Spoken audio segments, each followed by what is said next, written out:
I was alone, I took a ride, I didn't know what I would find there. You were in a car crash, and you lost your head. He blew his mind out in a car.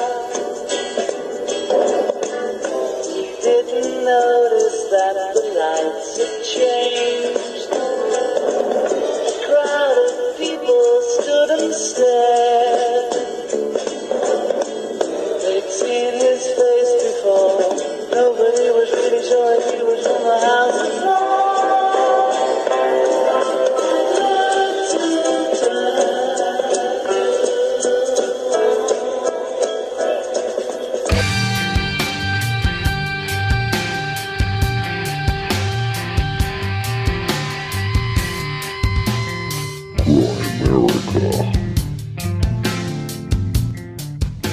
I believe that they had become concerned that Paul McCartney, who was arguably the most popular Beatle, he and John Lennon, if he were not in the picture anymore, that they just weren't quite sure where this was going to go.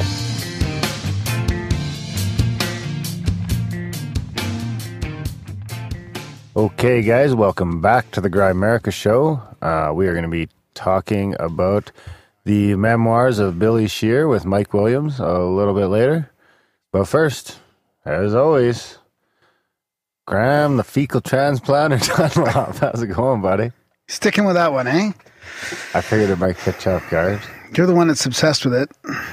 I really don't know why you're talking to me about this stuff. I'm predicting. You seem to be very obsessed. I'm not doing that. I'm predicting the future. No, you're not. We also had our buddy Mark Allard with us on in this interview. That's right. About Friend Paul of the show. McCartney and Billy Shears and yeah. Whether or not Paul's the real Paul. Yeah. I remember hearing about that shit way back in the day. Yeah, it's pretty interesting.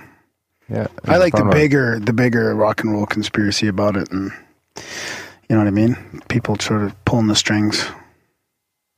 That's right. Yep. The fecal found. Never? No, man. Why would I need to do that? I don't know. What's it for again? You brought it up. No, it was with a guest in the show. We were talking about it, and they, just because I knew about it, you're shocked. Have you heard Chris Ryan talk about it at all? And I mean, it's about the good bacteria in your gut, right? Like replacing all yours with somebody else's good bacteria, right? You've never heard of a fecal transplant? No. It's the most ridiculous thing I've ever heard of. Well, no, there's the whole industry around it, and science and everything. People get help. People heal through that. Huh. Yeah. They just have some kingpin. No, what do you mean? Well, this shit guy. That's his job. We give said people money for their shit. I don't know how, the logistics around. Hodgepodge? Do they mix it all together in a big old pot and add some shit? I don't know. Just why are you so obsessed with it? Well, because it goes right in line with the coffee enema. So no, it doesn't. It's totally different. No, it doesn't. The coffee enema just cleans you out. Once you put coffee in your ass, all bets are off. Anywho. Totally different. Totally different? Yeah. One's just coming out and one's going in and out. Well, has to go in before it comes out. Anyway. What do you got? Anything cool? Yeah, man. I want to talk about, I don't really want to talk about politics, but I want to talk about the supernatural shit show that's going on. The SSS? The SNS. Have you heard about the... We should stop talking about that. It's costing us money. We've had 7 subscriptions stop in the last month. About what? Politics. No, really? Yeah. Purposefully Seven. We don't have... That's more than 10%. Really? Well, that's probably around 10%. You told me that they weren't well, I don't know. Intentional stoppages, though. I don't know. Well, there's a few that I think weren't intentional, that I really don't think are intentional. But there's a few that quite possibly could be. Or maybe you guys got new credit cards, or I don't know. Or maybe it is a politics. We'll just shut up. Anyways, if people find out that their PayPal is not working anymore, please resubscribe or do whatever you got to do through PayPal to keep supporting the show. Because we're trying to resist a paywall. Well, we're not going to go to paywall. We don't want to go to paywall. But people do suggest that to us as far as being able to support the show a little better. But we're fully listener supported, no ads, no paywalls. Yeah, that's right. And it helps a lot. Exactly. And we don't, we've promised never to do it. So don't make us regret that too much. Yeah. Yeah, it seems like all the other numbers are going up except for support. Support's going down and everything else is going up. So if you've been meaning to support the show, now would be as good a time as ever to head over to grimerica.ca/support and take a look if there's any of the monthly options there that work out for you, or do a one-time donation. We do still have a bunch of T-shirts, I think, or at least 10 or so. Yeah, I've got probably about 10 of them. Yeah, the original, most of them are the original style.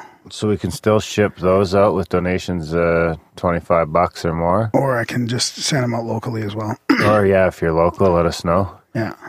If you're local, we could probably do them for $20. Yeah. And other than that, there's the Redbubble, like grimerica.ca/swag is how to get them through our online distribution. Online store, yeah, you can get stickers there, phone case, whatever you want with some Grimerica. We get a tiny branding. little cut of that. Yeah. We get a bit of that action, and yeah, check it out. We could definitely use a boost in that department if possible. And of course, if you can't afford to support the value for value model monetarily, there's a ton of different ways you can do it without spending any money. You can review the show, spread the word via Facebook, Twitter, Reddit. I don't know what other channels there are. Maybe you guys have some, but any place you can, share the show. We appreciate it if you do. That's the only real marketing that we've got. And as far as our political leanings go, I don't know. They're neither left nor right. Like, I don't think maybe people have been, Maybe people think we're right. Think we're right or something, but I mean, we're correct, but we're not right. Yeah, that's right.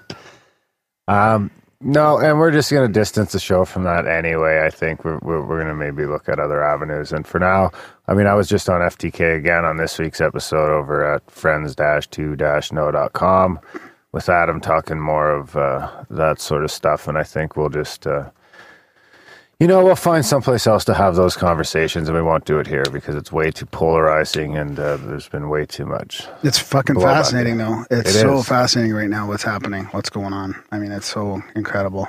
Yeah, so if we offended you, we're sorry. And yeah, check out Friends to Know for now for anything political. Actually, we were both on Friends to Know this time. I was on for a little bit. I had to leave. You were on for half. I got really... Did you get going after I left? I got going after you left. Adam got me going. But I did want to talk about this, and it is related to that. And from a listener, he sent us, his name is Eddie, I was unaware that this is even happening, but it really freaked me out when I read about it, so it could be a good topic on your show. And it is about the meme of Pepe the Frog. Have you heard about that, Darren? I think I got that email too, but I saved it for you. Oh, thanks. And the thing, it's interesting is I responded to him talking about how if I feel like it might be the yang to the yin of all this other stuff that there could possibly be. Have you heard of Pizzagate at all, Darren? I've heard that there's a huge subreddit now dedicated to. Is there? We should get into that one day too. So I mean, not this, not it being about political, but I mean this whole spirit cooking and Pizzagate thing. If there is a chance that is really going on, and the Pizzagate thing looks pretty interesting. I mean, I know a lot of people don't want to touch it, and of course, you're not going to hear about this on the media at all. But let's just say that and we've heard about the upper elite and the global political establishment getting into we knew all this shit kind was of stuff, going on right? In the UK posse land. Exactly. So what if it is going on? What if there's a balance to that, supernaturally wise? And it's Pepe. Pepe the Frog? Yeah. I don't know fucking anything about Pepe. This is my feeling. Okay, well, I'm going to try and summarize it for you because it really is interesting. And it's about the real story behind Hillary Clinton's cartoon Nazi frog. This will blow your mind. So this is a link. Of the Grimerica goodies by the people, for the people. So this is actually pepethefrog.wordpress, and I'll link to it in the show notes. And then he's also... Pepe? Is it Nexante Gu on P-E-P-E, yeah. He also sent me an email afterwards. Gu? He said, it's funny, I definitely feel like some sort of tipping the scales of balance within the universe has occurred. The fact that it may just be the yang to their yin is compelling. I found this on Reddit, goes into more detail. Thanks for the reply. How do I donate to the show? So I'll talk a little bit about the Reddit one afterwards, but this is just the summary of Pepe. And he says, I'll cut right to the chase. Pepe the Frog isn't a white nationalist symbol. Pepe the Frog isn't a harmless meme propagated by teenagers on the internet. Pepe the Frog is, in fact, the modern-day avatar of an ancient Egyptian deity accidentally resurrected by online image board culture. Does that sound like the most batshit crazy thing you've ever heard? Strap in, friendo. You're in for one hell of a ride. So it says, when memes collide, the origins of Pepe the Frog. The precise origins of Pepe the Frog are, like all image boards memes, obscure and unimportant. All you really need to know is sometime around 2010, a sad-looking cartoon frog began to trend among posters on 4chan and similar underground image boards. So they say it's a place... In its place, a new slang term of synonymous meaning rose to common use. Kek, that's K-E-K. The origins of this trend are much more important. It comes from an odd technicality involving the Korean language and the popular video game World of Warcraft. Keep that in mind for later. So anyways, Donald Trump in the 2016 election. By this time, Pepe the Frog had become the unofficial mascot for 4chan's political discussion board. It's a place where unspoken outsiders of millennial culture gather en masse.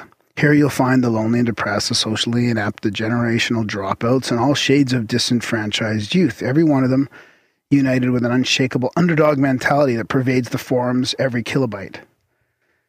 To call this place a white nationalist or an alt-right message board is categorically incorrect. Above all else, it's a place where our society's status quo is mercilessly challenged. It's a melting pot for well-meaning freethinkers and misguided madmen alike. It is a place of chaos. So when Donald J. Trump strolled on to the political scene in 2015, it was a match made in heaven. He immediately became their candidate of choice. And it wasn't long before Trump was mated with Pole's beloved mascot in typical image board fashion. So what is that? There's a meme here of Pepe and sitting beside Donald Trump with their thumbs up. So then they get into, I'm just going to try and summarize this. So Pepe would be the AI frog created by, that has somehow come to life and obtained some sort of consciousness through the Internet of Things? Kind of like that, what's that thing, like Tulpa, in a way. But he's an ancient Egyptian god, yeah. Which I'll get into a little bit more detail because that'll blow you away. This comes with a multitude of synchronicities that I'm about to get into. So I guess, should I keep reading? I'm going to try and keep reading it instead of summarizing it. So the digits declare a deity. Is that, am I saying it right? Deity? Oh, it doesn't sound right. Deity. One last thing you need to understand about image board culture. Dubs. Every post on 4chan and similar venues comes with an 8-digit numerical stamp. This number represents the post's entry position in the entire posting lineage of image board. With the amount of traffic these sites get, the last couple digits of this number are essentially a random roll. When a poster gets repeated digits, it's called dubs, trips, or quads, and so on. Since a poster can't know their post until after they've submitted the post, it's common for people to bet the contents of their message on the occurrence of repeating digits. Like so, and they go on to showing digits coming back like 99722, all this type of stuff. So when that endeavor proves successful, a get has been made and the stroke of luck is celebrated. Out of this practice, a strange phenomenon began to take place. Discussion threads associated with Trump displayed noticeably frequent gets. And there's a bunch of examples in here. It wasn't long before all these seemingly random elements discussed so far became irreparably tied together with the image board culture. Pepe the Frog, Donald Trump, repeating digits, kek. And the kek was used as an expression of delight, particularly in response to Trump's trolling of the establishment, as well as in reaction to unlikely gets in general. And a god was born. Here's where it starts to get weird. the queer coincidence of Keck.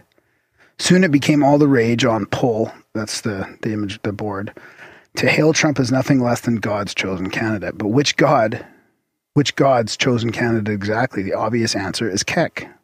Remember how we learned that Keck, the meme, came about from an obscure Korean language onomatopoeia, completely independent from the Pepe the Frog? Well, it turns out Keck is also and always has been an ancient Egyptian deity, a frog-headed one. Quite the coincidence, wouldn't you say? A little, perhaps you reply. A little indeed, but that's just the very tip of the synchronicity iceberg. That's just where the unfathomable string of coincidences begin. And where it ends, we just don't know. Day by day, this is all getting stranger.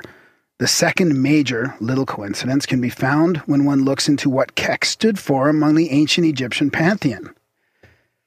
Kuk, also spelled as Kek or Keku, is the deification of the primordial concept of darkness in ancient Egyptian religion.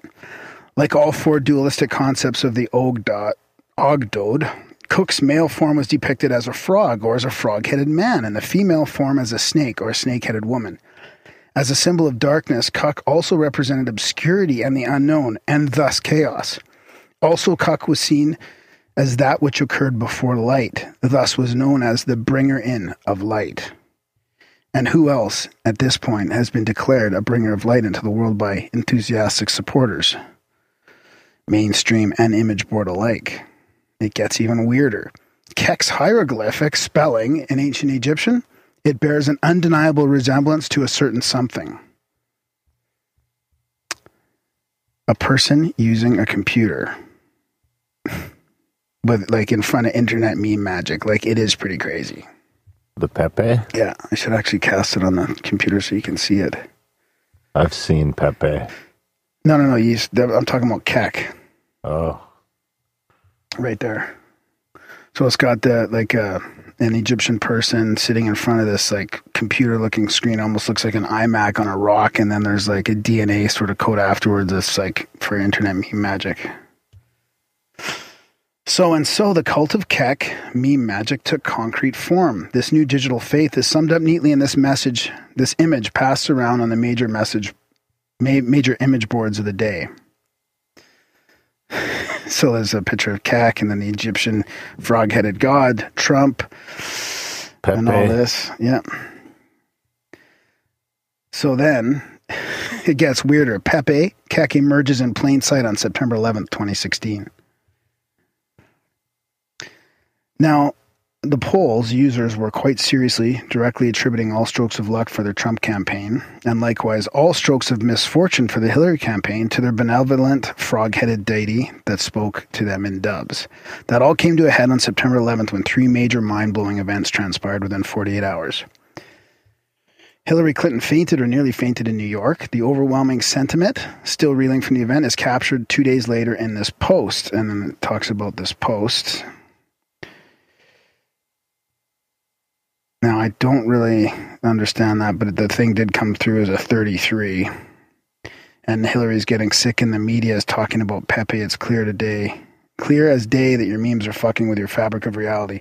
Anyways, number 2, she literally declares, this is Hillary Clinton, literally declares Pepe the Frog an enemy of the state with paper-thin reasoning.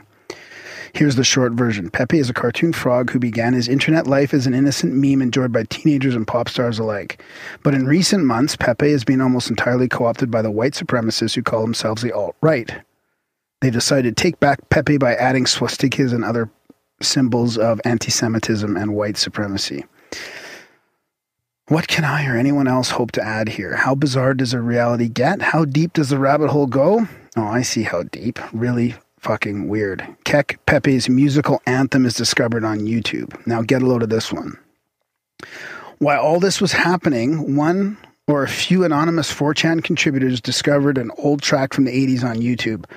A track stamped all over with a familiar face. Magic Sound, Side B, Shadalay, and it's an instrumental version, and this is a picture of a record, and it says Pepe on it. Point emerging, probably entering. That's right. Produced by Ass Art Pepe. That's right, folks. A B-side vinyl by performer Pepe, sporting a frog with a magic wand. A frog. And what's Pepe stand for? Point emerging, probably entering. So, let's see here. Do I want to keep reading? Should I keep reading it? Might as well, almost done. So it says, probably, what are the sweet repeating digit gets all about? Probability. What is this gist of Kekism on pole? He speaks to them through dubs. Their ancient Egyptian god of obscurity and chaos emerges, enters at points of probability. Feel like that's a stretch? Check out what the full-length vocal version's album artwork is adorned with. And it's got a clock on here. Don't see the significance? Let 4chan help you. Again, the post number, there's a get, and hey, that fair-haired man pointing toward Trump's tower clock in the artwork. So anyways, okay, what the hell is going on? Most likely chaos magic.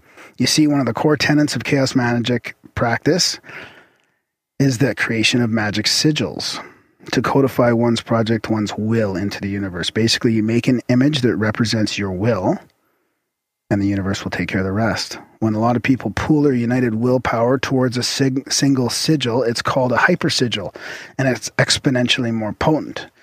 Now, that's what I feel like, what was the thing I was talking about before? The tulpa is. That's right. It's almost like a hypersigil. So hold up, you're seriously telling me that magic is real? Absolutely, but you must understand magic probably isn't what you think it is. It's not about wand waving or pentagrams or sacrificial babies. Magic is actually much less involved in that. As a matter of fact, you're casting magic right now. You pretty much always are, whether you like it or not. That's because the real magic comes from plain and simple human attention. How you look at reality shapes it in ways that you're now only beginning to fully understand. Ironically, the science of quantum physics is rapidly bringing the reality of magic to light. Shade lay.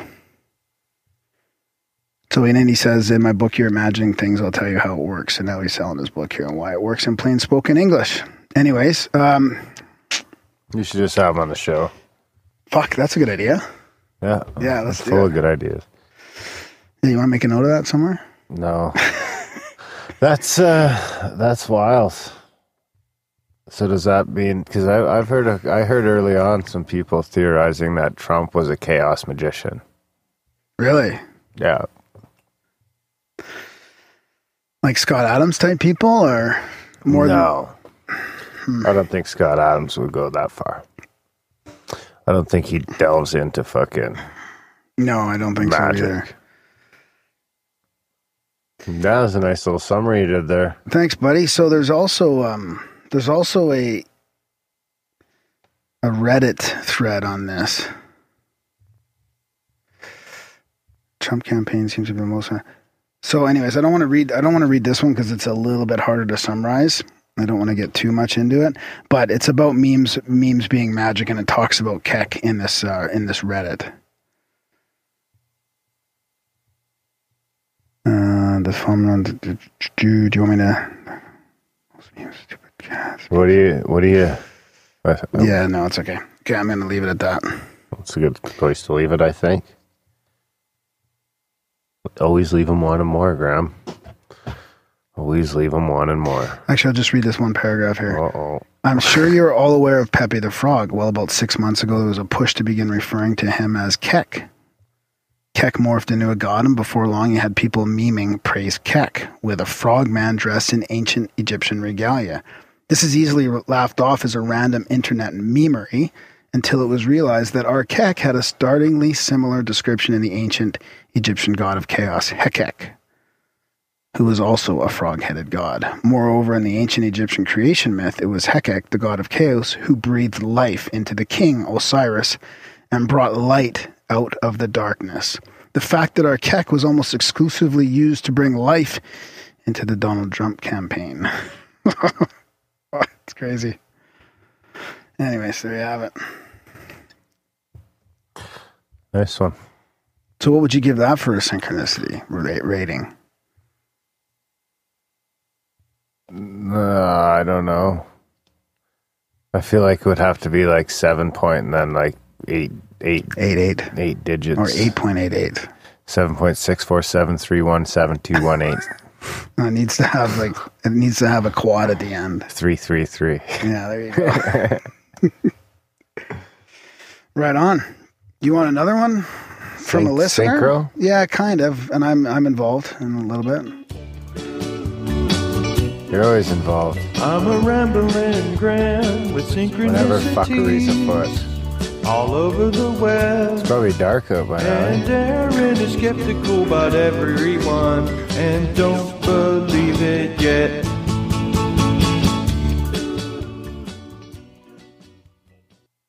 Uh-oh. You lost it? Yeah. Nice work. Yeah. Classic Graham. I found it. I found it. Attaboy. I don't know about you, but I mean, I've been getting synchronicities from friends as well. Mike and my sister, I've been bugging them to write them down because it's hard for me to just go off of like memories of them telling me what it is, but there's some crazy ones. Any synchros. Really? Ever. So I don't know. They feel like they're happening all the time. So I get one from Ryan. He says, hey guys, I love your show. I listen often. This is about the Pilato episode. But I feel like the Pilato episode was mainly a huge plug about media monarchy. You guys are clearly trying to get some substance out of the guy, but he just kept wanting to talk about himself and how he fell into the media game. Anyways, I appreciate what you guys do. Small synchro. So my buddy and I had a huge falling out last year. A few days ago, we reconnected. A day or so after that, I was watching a show on Netflix where the main character's father passed away. It was the type of moment where I felt I needed to call my dad just to talk. Later that day, I texted my buddy, the guy that I'd recently reconnected with, to see if he wanted to hang out. Literally 3 seconds after I messaged him, one of our mutual friends messaged me telling me that my recently reconnected buddy's father had died unexpectedly, the same day that I had watched the TV episode where the main guy's dad died. Would you consider this a synchro? And I responded saying, thank you very much. And I said, would it happen to be the show that I was watching last night where the main character's dad died? I was like, that could be a pretty crazy synchro. Because I stayed up late watching this show. What show? Black Mirror. Never heard of it. Was it the same show? No, it wasn't. So you should have just left that part. So I said, even if not, synchro. I said, even if not, I would still consider it a synchro. Darren may not. So, anyways, I agreed with him about the Pilato thing. And I was glad that he actually noticed that. He says, hey again, Graham, thanks for the quick reply. I've been listening to you guys for about 6 months, and it's honestly some of the most interesting and thought-provoking stuff I've heard. I was worried that my email would be considered offensive, and in all honesty, his portion was the only part of your show that I've ever thought to myself, when is this guy going to actually answer a question with some information? Anyways, keep up the awesome work. And the show I was referring to was not Black Mirror, but I won't reveal it because the guy's dad dying is a pretty important part of the plot line, in case you ever do watch it. But I am interested in watching Black Mirror. I wouldn't. Now, hang on a sec. I'm missing the last part of it. He says, I'm sure this is far from a synchro, but please refer to our previous conversation regarding you asking if I was watching Black Mirror. And I said that I'd like to start watching that show. At the same time, I hadn't the slightest clue where to find the show. Look at what pops up on my Netflix recommendations. As I'm in the middle of the show that I originally referred to, i.e. the first email, call it what you will, I call it weird. So then he shows me what the Netflix recommendation came through as I was watching that. Black Mirror.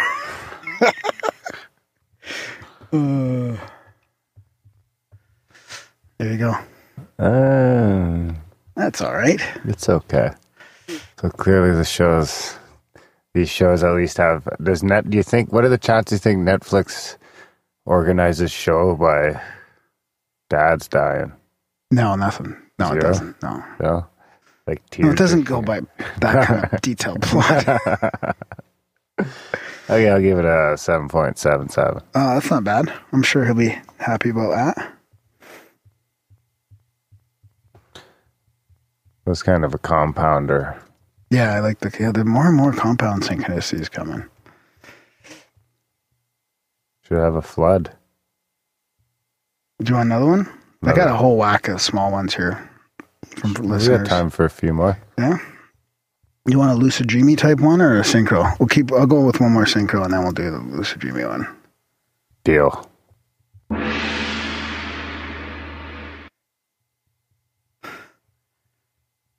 That was the cue.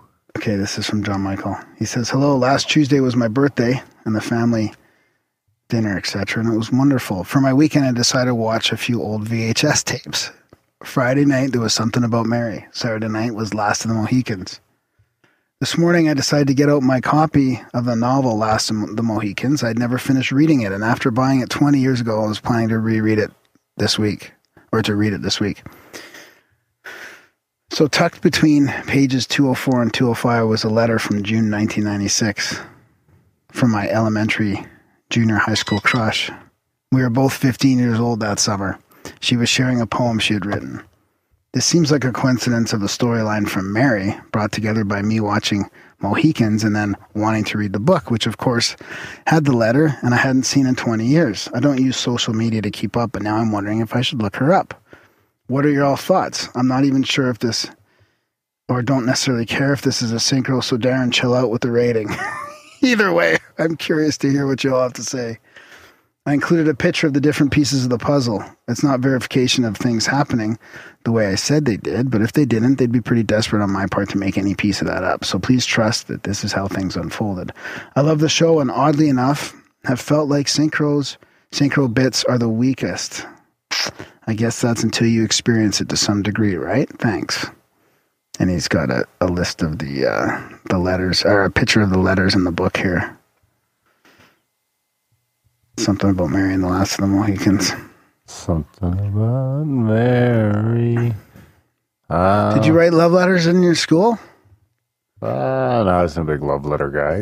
We passed notes around all the time. I remember doing a couple. There's a special way to fold them up. Really? Yeah. That was when I was young though. Like how young? Like 12? Maybe like 14 or 15, yeah, in there. Well, that's how old he was. Yeah, but imagine before texting, we had to actually write each other letters. Oh, We'd pass around in class and stuff, and you'd open them up and... Maybe some crabs in there. What?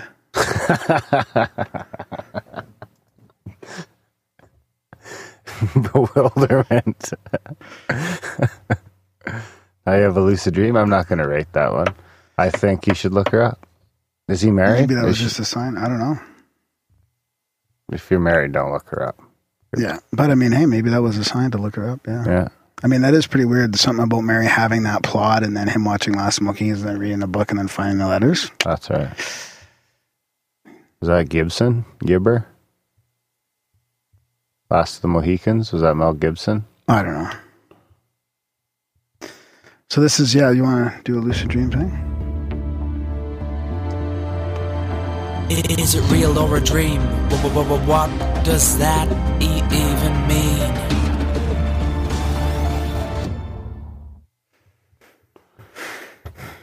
So, this is from Brad. He says, so recently I've been listening to you talk about lucid dreaming and Darren giving you shit about it. I've been thinking about writing you a message just to give you some of my experiences with this, as well as some advice on astral projection, which is like the awake version of it. I've yet to do that, but I will definitely do that when I get more time in the near future. However, I needed to tell you guys right away about my recent synchros. So yesterday I was listening to your recent episode on float tanks. I've recently used one here in my hometown now that we finally got a couple float centers. And back in September, my girlfriend gave me a Groupon for a 2-hour session. Well, I just happened to remember that I'd still had that when I saw your episode yesterday as I was listening. My girlfriend texted me to tell me that she's got an email saying that my float tank Groupon would expire soon. That was the first time we had talked about it since September. Kind of crazy, but it doesn't end there. So throughout the episode, I keep thinking to myself, what exactly am I going to write to you regarding the lucid dreaming experiences? I get home and have a fairly normal night, except I get super tired all of a sudden, like around 7 p.m., which is rare for me since I usually stay up to midnight or so.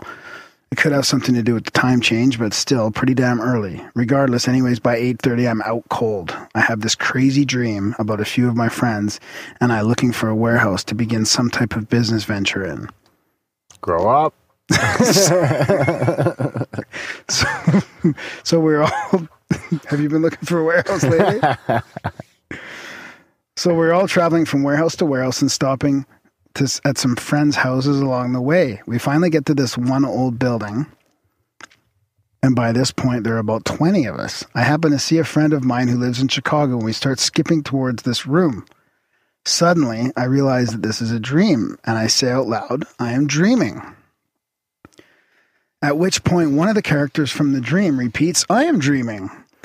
We then start heading up these stairs, and my fucking alarm goes off, ruining the whole thing. However, as I am turning off my alarm, I hear a distinct female voice say to me, she is with you.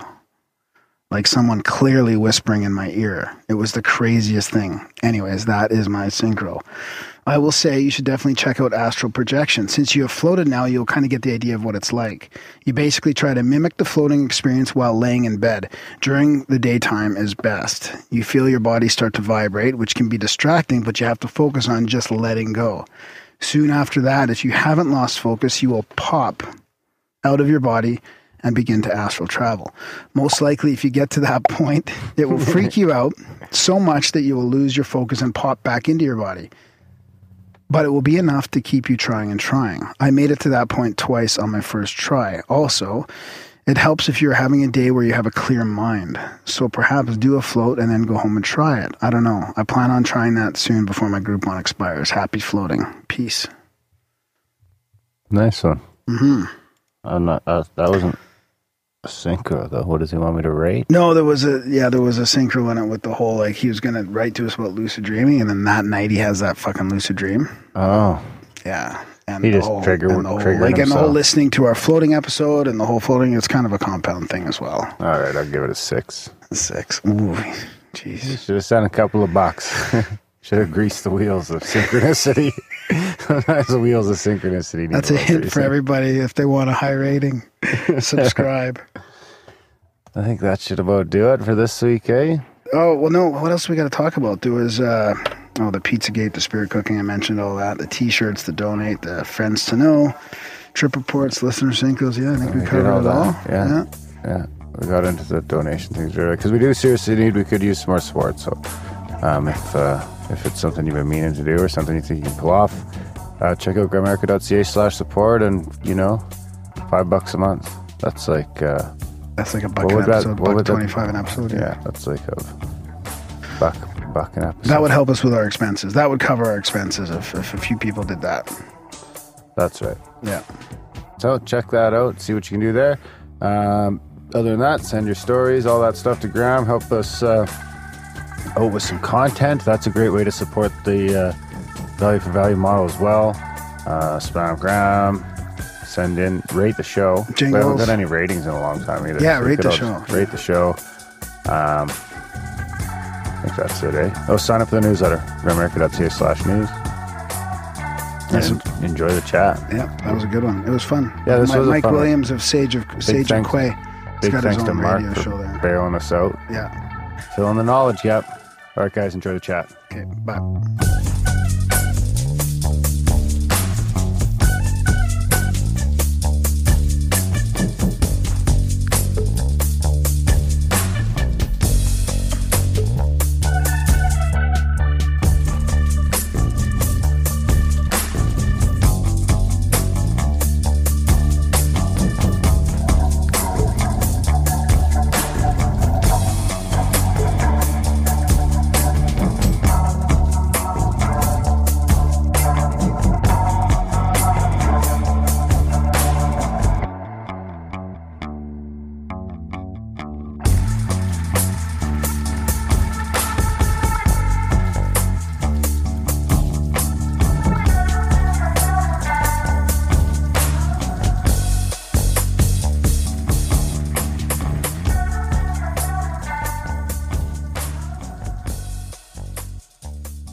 All right, so tonight we've got Mike Williams here. He's from he's the host of Sage of Quay Radio, and he talks about all kinds of stuff that we talk about on there as well: alternative research, conspiracy, holistic healing, the esoteric. Is pretty interesting when I started looking him up. How much we have in common as far as our shows go.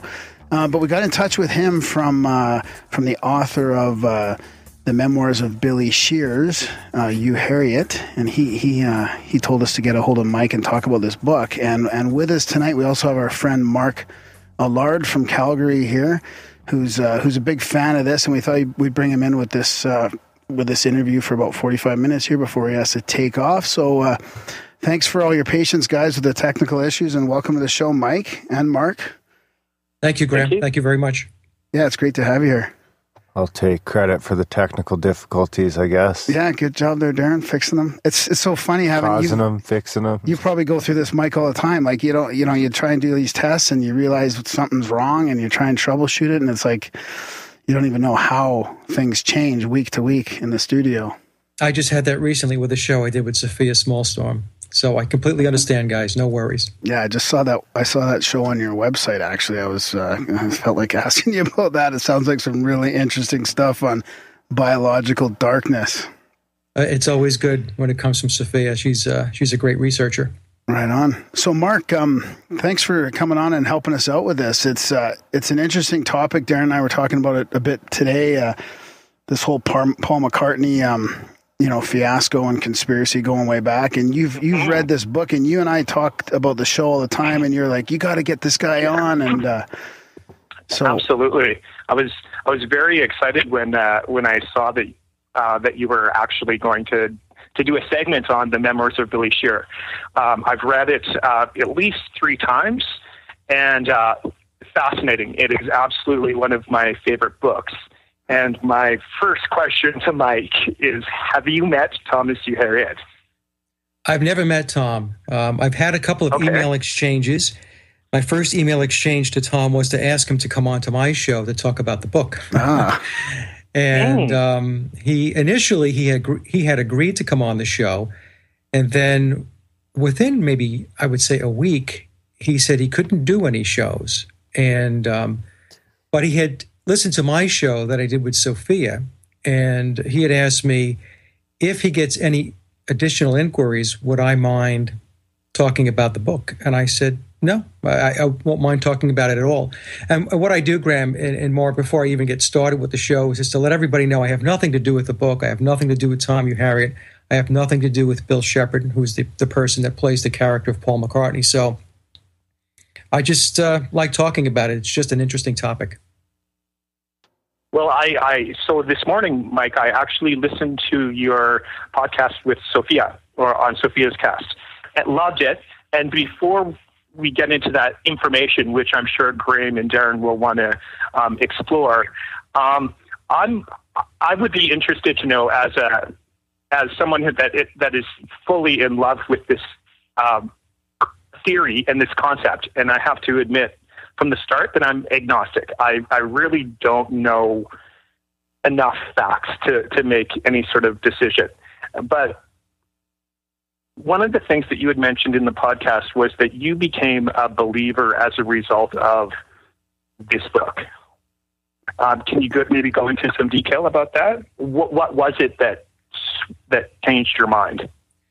There was just too much detail, way too much detail, and the ins and outs of the songs, what was done in the studio, what happened on specific dates, conversations with the other Beatles, Lennon, George Harrison, and so on. So, as I went through the book, and I read both books. I read Billy's Back, which is the abridged version, and then that caught my interest, and I decided, let me go get the big book. So the big book is 66 chapters, 666 pages, this. So it's just loaded up with so much detail and information that, if I put my logical hat on, you say to yourself, the only way this really could have been written is by somebody who was there.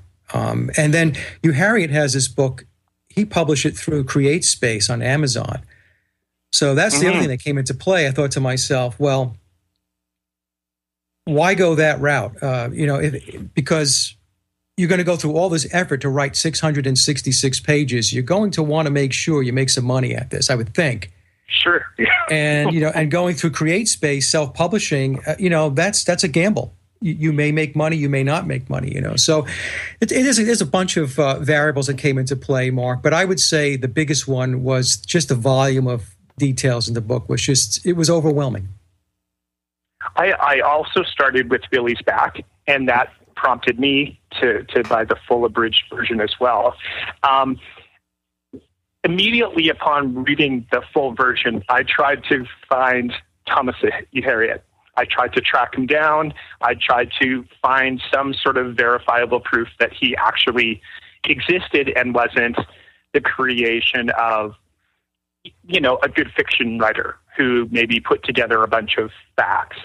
I imagine that you did some due diligence yourself. So how did you come to the conclusion that this was indeed an actual person and not just whether it's a creation of Sir Paul McCartney trying to, deify his own legend, or whether it's just a Beatles fan that compiled information through, the millions of books and stuff. How did you decide that this was a legitimate person telling this story? Yeah, well, the first thing was the email exchanges with Tom. They were very cordial. And I had no sense whatsoever that I was dealing with somebody other than the person who calls himself Tom Uharriet. He's also on Facebook. So I found him on Facebook. Mm-hmm. I didn't friend him because I didn't want it to be perceived as a conflict of interest if I'm going to, talk about the book. So I just let it be. Maybe that's a pun. I don't know. But in any case, just the conversations I had with Tom, and he clued me in on a couple of other things through email that one thing is not in the book, and the other thing made it into a recent revision. He revised the book in October of 2016, last month. And those two things were, he talked to me about in the email about Sheppard was also Phil Ackrell of the Diplomats.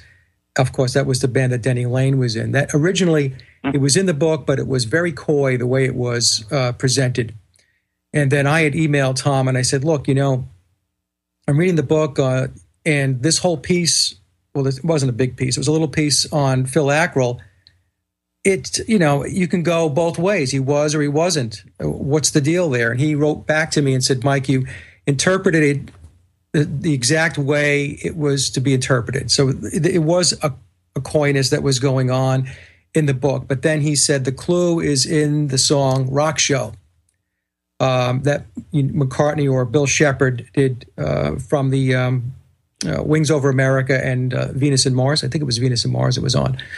So it's the lyric there that said Silly Willie from the Philly band could be ooh-wee. So Silly Willie was Bill Sheppard, Willie, Bill, from the Philly band, Phil Ackrell, and the band, of course, being the Diplomats, could be ooh-wee. So he actually has now put that into the book to expand that whole section on Phil Ackrell.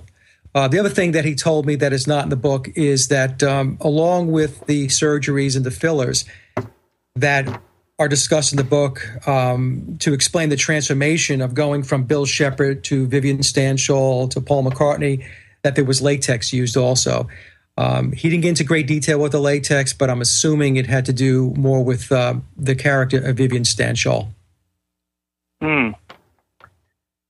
So I had those. My point being is I had those types of conversations, and so I don't have any reason to believe that he's other than who he says he is.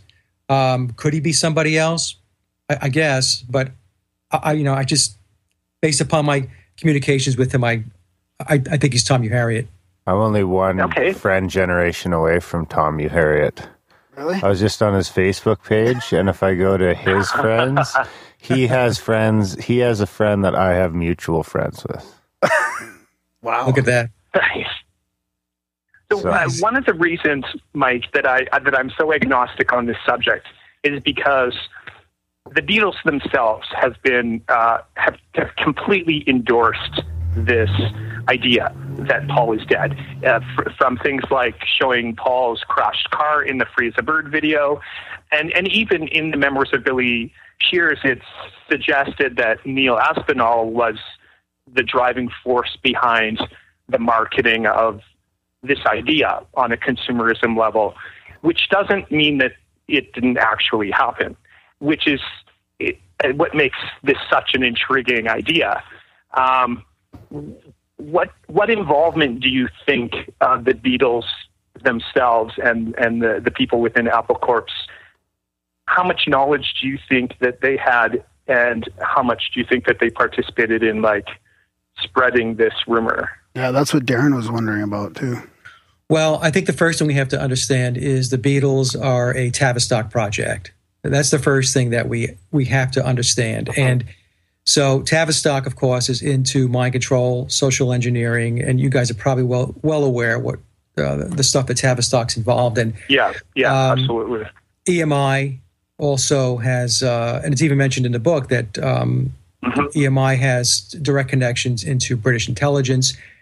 And in the book, Sheppard states that he worked with the CIA and British intelligence via the MK Ultra program in the 1960s to promote LSD, specifically at the Monterey International Pop Festival, which is where Jimi Hendrix played.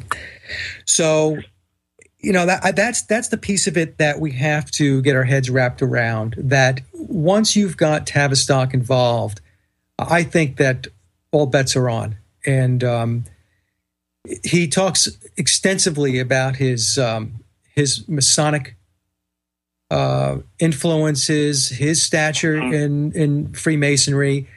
So we have this whole secret society theme running through this. So you factor in the Masons, Tavistock, EMI, the CIA, British intelligence, and the Beatles were not what they were presented as. Plain and simple. I know a lot of people are not going to want to hear that, but that's the realization I had to come to, Mark, because I didn't want to believe that. I'm a huge Beatle freak. I'm a guitar player and a musician, and they are the reason why I picked up a guitar and started to play. And so when I started to come around on this thing, and I could go into denial. That's what I was saying to myself, or I can keep reading the book and see where it takes me. And by the time I finished the book, I just said, well, it is what it is. Yeah. I think this is such a wonderful way to begin this interview because it really whets the appetite for the listeners to get more of a general context before we dive into the actual information. So another question that I had for you was, as a researcher and as somebody who has exposed themselves to a lot of information, do you feel that you or someone in your position would be able to, because certainly Tavistock, MK Ultra, CIA, you throw in all of these elements that are very attractive of a certain time period, and without necessarily saying attractive in a positive sense, but we're compelled by these things like MK Ultra and mind control and Tavistock Institute and the Beatles. Would you be able to take a bunch of assorted information from a certain time period and create a work of fiction? Do you feel that you would be able to do that? Like, for instance, when I was in high school, I read a book called Candle in the Wind, which was a fictional account of the 5 days leading to Marilyn Monroe's death. And there was a disclaimer at the start that said this was fiction, but you could read it and believe it was true. So would you be able to do that with information? And what makes you convinced that the Memoirs of Billy Shears is not? I mean, I keep coming back to the same thing. I apologize if I'm repeating myself. No, you're not repeating yourself. No, he calls it historical fiction. Right from the onset. So, and the reason why he does that is because he's under confidentiality agreements, non-disclosures. He's got a lot at stake here. This man has made a gazillion dollars over the years, and he's in no position to give that up. And he explains in the book that one of the big reasons is because all this wealth is going to go to his children. So, I mean, he's in a mode here where he's protecting everything he's done in the last 50 years and beyond, right? Because he's going to, like I said, his kids are going to benefit from everything he's done and all of his wealth. So, but to answer your question, Mark, could somebody pull this together? and create fiction and make it appear to be nonfiction, yeah, of course, somebody could do that. But that's the point I made in the beginning. For somebody to sit down and this had to take an enormous amount of time to write 666 pages. And the fact that it's coded. And it's right, and it's encoded. It's encoded, exactly. Yeah. So that was the point I was making earlier. Maybe we can expand on that a little bit. You're going to go into all of this effort. You're going to write a book that's 666 pages. You're going to encode it, and then you're going to sell it through CreateSpace. How does that work? Yeah. Right? So, yeah, right. Totally. Yeah. So I think that this is very much in line with a lot of stuff that Bill Sheppard has done in the past, where he has kind of slipped things under the radar. He likes to do that. He likes to have that little tongue-in-cheek, that little nod and wink, right? The release of the album, The Fireman. When he released his album, Thrillington, right? All of these types of things. And there's many times when Sheppard, as McCartney, has played on other albums. He's participated in the recordings and whatnot. And he did not put his name on any credits, and he didn't take any credit, and he just let it go with that. So I think that, to be honest with you, I kind of settled in with knowing some of the other stuff that McCartney had done over the years, where he didn't stamp his name on it because he didn't want to call attention to him being a participant. I don't know. This kind of falls to that kind of theme, I think. That's a great point. I mean, it really does seem absurd that someone would go through all that effort and not try to make any money off of, why not go to a publisher? Well, because I at least get the impression that it was written by someone that really wasn't doing it for the money. More of that fireman, let's pass this under the rug. Well, and it's the same thing as the clues on the albums, right? They're just kind of slipping it out there and to see who picks up on it, right? So this, to me, is in the mode of what had been done in the past by Bill Sheppard, both as a Beatle and in his post-Beatle career. Do you think it's possible that Uharriet is another alias then for Sheppard? I thought about that. And that you've been corresponding with, I thought about that. I did. I thought to myself. Because again, I've read it like 3-4 times, and I was reading a little bit today. I mean, it's a brilliant book in that you can literally pick it up in any chapter, and it is compelling. You don't necessarily have to start from the beginning to be drawn into it. So having read it a few times, and when I do, I constantly think about these different scenarios, because tracking down Uharriet, it's almost impossible. I don't know if I've ever seen a picture of him, and interestingly, he does have other books out, and they're all spiritual books about Zen, and which I found quite interesting. Were you aware of that, of his other books? I saw some of his other books, and the other thing with Uharriet that I think that is important to understand is that he has a Bachelor of Arts degree in English from Brigham Young University. So he is a Mormon, and the Masons are completely tied in to the Mormon religion. And I mentioned this in the interview with Sophia, and in my exchanges with Tom, he never wrote back to me and said, Mike, I take issue with you saying I'm a Freemason. So, that was never discussed. So I'm going to make an assumption here, because I've done a lot of research into secret societies and the Masons and so on, and Jesuits, that, we're dealing with a person who is a Freemason. And Bill Sheppard is a very, very high-level Freemason. Now, Masons are only going to work with Masons. So Sheppard is not going to connect with anybody to do this. So, he connected with somebody that is in the Brotherhood, and they work together to pull this book together. As a musician and as a Beatles fan, were you at all surprised by the references in the book to other artists who were aware of McCartney's death and proceeded to write songs about it? Because that is something that really grabbed me. I was just in shock over some of those references in other people's songs. I was very surprised by that, because one of the reasons why I wasn't a believer in this whole Paul is dead thing was I would think to myself, how could it be that nobody has said anything? How could this have been suppressed? Other band members, other bands, friends, engineers, producers, you just go right down the line. How could that be? Well, in the book, he talks about Donovan knew, the Stones knew, the Who knew, Elton John knows. So the thing is, they're all in this game. They're all in it. Yeah. Right? So these are all creations. Now, it's not to say that they don't write great music, and it's not to say that they're not creative and great songwriters, but they're all in the same club. And they all got to where they got as far as their fame and fortune because they're in this system. They're in this system of secret societies, Freemasonry. And look, Mark, you read the book. So Bill Sheppard gets into the whole satanic aspect of this, Satanism. Yeah. Right? Yeah. So that's a dark underbelly of this. And the whole Crowley thing. Yeah. Yeah. Right. And so all of these bands, they're all in on this because they're all doing the same thing. They're all tied into the same people, the same organizations, and they're going through the same process.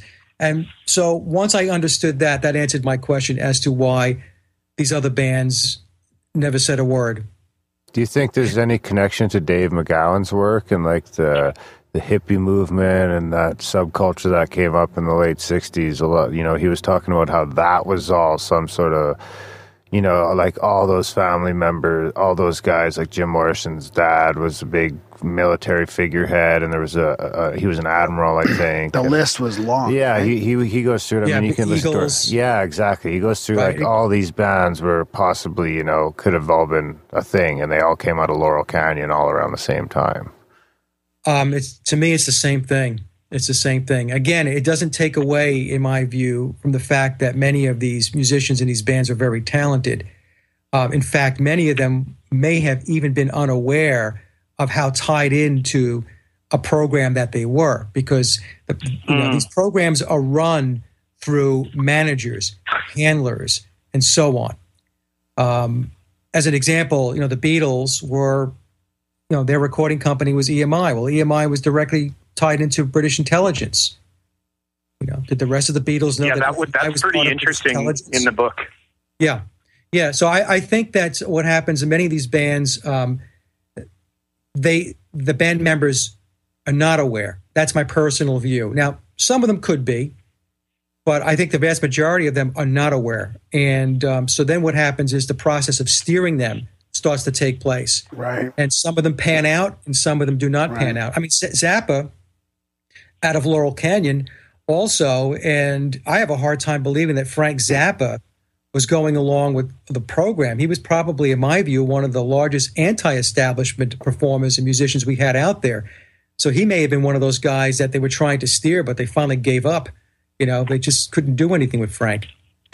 Well, it makes you wonder, too, that these bands couldn't get that popular back then if they didn't get the play, right? Like, obviously, I didn't really sort of buy into all this stuff until a few years ago when I started realizing how much control the media has on who it plays and how much they play it. And it does seem to be like probably less so now because of social media and the way there's so many more bands out there and you can listen to them without listening to the radio. But I mean, back then, like that's how everybody found out about these bands, right? Right. Yeah. That's right. I remember back in those days, payola. You couldn't go on the radio unless money was exchanged. That goes back all the way back to the 1950s, right? So, today it's, I think, a lot easier to dig into this stuff and research it. Back then, we didn't have an internet. so it was a lot more difficult to figure it out. So what's the purpose then of like the big picture purpose of them covering up Paul McCartney's death and replacing him with somebody else? I mean, obviously there's the, you want to keep that ball rolling, like keep the Beatles going, I guess. But why is it a pop culture experiment, or is it as a distraction for people? Like what's the intention behind it? Well, I think the intention is that there was so much money involved with the Beatles. The Beatles were cranking a lot of cash, and I believe that they had become concerned that Paul McCartney, who was arguably the most popular Beatle, he and John Lennon, if he were not in the picture anymore, that they just weren't quite sure where this was going to go. So the Beatles could have ended in September of 1966. Now, the other piece of this says to me, though, that I'm not so sure I quite believe that story, although I think it has some credibility. I believe that Tavistock wanted to see whether they could hide a major league, well-known artist in plain sight. And what would the public reaction be to that? Would the public figure it out? Yeah, so that's what I think. Part of it, yeah. It was an experiment, right? So that's what I think it was. I think they said, hey, you know what? This is perfect. Let's see what happens. Let's see if they pick up on the fact that this guy is not Paul McCartney. And in one of the shows, it was either Sophia or I did a show with Mark Devlin also, that was a big, big win, in my view, for Tavistock. Huge, huge win, because they had to sit there probably in amazement and say to themselves, this is unbelievable. Nobody, well, virtually nobody, has picked up on this. And even when we put the clues out there, nobody cares. You know? So here we have this very high-profile musician, entertainer. He's not the guy that everybody believes he is. We're watching an impersonator, and nobody knows, nobody cares. So I think that from a Tavistock perspective, was a big check mark for them. A lot of Beatles fans. Oh, sir, go ahead. What would be like the top, if someone hasn't looked into it, what would you say are the top 10 clues? The top 10 clues would be, their record albums. So you can start with Sgt. Pepper. Although it goes before Sgt. Pepper. If you take a look at the Beatles' Yesterday and Today album cover, where Paul is sitting in there's like a chest there, a big suitcase chest, and he's sitting inside of it. That was one clue. But Pepper was loaded up with clues, and in the book, I believe it was chapter 11. I don't have it in front of me, but Sheppard goes into great, great detail about everything that was included on the Pepper album, all Masonic, all mysticism, all esoteric. And he also makes the claim that Peter Blake got credit for doing the Sgt. Pepper album cover, but he said that was just somebody's name, basically, to attribute the album cover to. He said he was behind the creation of Sgt. Pepper, the entire album, soup to nuts, including the album cover. He was in charge from the day that he showed up. But the album covers, you have all of the backmasking, and then one of the other album covers that people would point to all the time is Abbey Road, them crossing the street, also Magical Mystery Tour.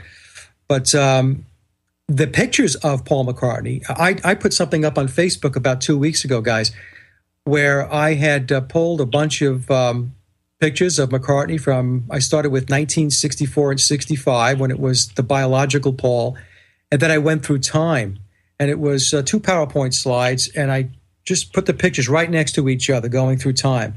It's not the same person. It's not the same person. And I had a number of people comment on it on my Facebook page, and they said, you know, Mike, when you look at it like this, when you have it right in front of your face, this comparison, it's obvious that this guy is not this guy. So I would tell the earlobes thing, yeah. Oh, his earlobes. Sorry, go ahead. Yeah, no, I was going to say, that for me, that was one of the biggest ones. Is you don't go from attached earlobes to detached. Yeah, and the height. You know, those are things that aren't.